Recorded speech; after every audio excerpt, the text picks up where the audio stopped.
1974, 24-year-old Waco University student Issei Sagawa allegedly followed a German woman to her home in Tokyo, Japan, broke into her apartment while she was sleeping, and attempted to cut a piece of flesh off her body to consume.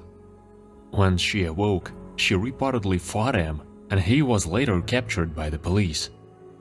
According to a 2012 Vice documentary that covered Issei's bizarre story, he was mistakenly charged with attempted rape, and his wealthy father paid the victim a settlement outside of court to have the charges dropped. 7 years later, in 1981, he allegedly committed a murder in France, shooting and eating a fellow university student, Rene Hartfeld. Issei creepily documented the entire experience with photographs, and he was captured by authorities once again while attempting to dump the rest of her body in the Bois de Boulogne lake.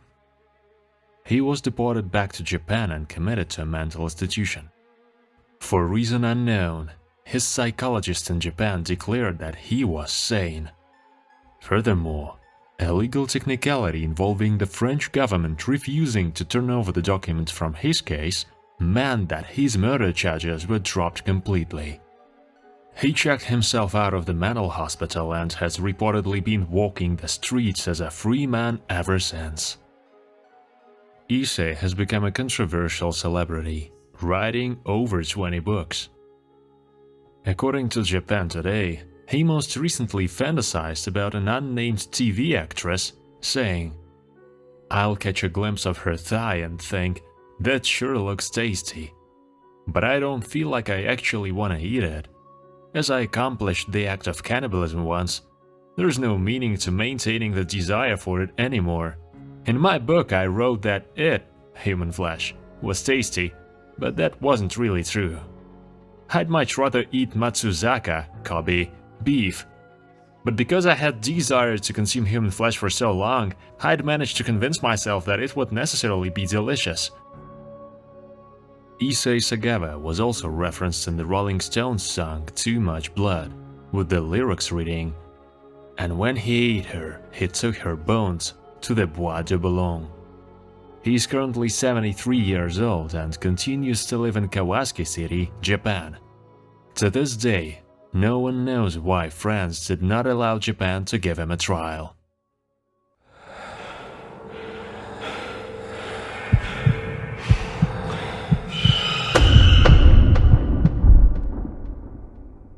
On the evening of June 22, 1954, a wealthy couple named Herbert and Bonnie Clutter, along with their two teenage children, Nancy and Kenyon, were brutally murdered in their home in Holcomb, Kansas. The case would go on to become one of the most infamous and haunting family murders in American history. The investigation into the Clutter family murders was led by Detective Alvin Dewey, who was initially stumped by the lack of evidence and the apparent motive for the crime. The Clutters were well-liked and respected members of their community, and there was no apparent reason for anyone to want to harm them. After weeks of tireless investigation, Dewey and his team finally caught a break. They received a tip that a pair of ex-convicts named Richard Dick Hickok and Perry Smith had been in the area around the time of the murders, and that they had been seen with a car that matched the description of one stolen from the Clutter family. The two men were eventually apprehended in Las Vegas and brought back to Kansas to stand trial. It was during their trial that the full extent of the brutality of the murders was revealed. Hickok and Smith had broken into the Clutter home in the middle of the night, intending to rob the family of their rumored wealth. When they discovered that there was no money in the house, they became enraged and proceeded to tie up and torture the family members one by one, demanding that they reveal the location of the non-existent fortune. The Clutters were shot point blank in their heads and left for dead. Hickok and Smith left the scene of the crime with only a few dollars in cash and some household items, but the brutal nature of their crime shocked the nation. Both men were convicted and sentenced to death by hanging.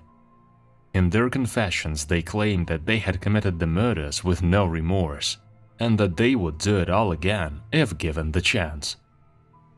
The Clutter family murders have since been the subject of numerous books, documentaries, and movies, including Truman Capote's In Cold Blood, which is considered a masterpiece of true crime literature.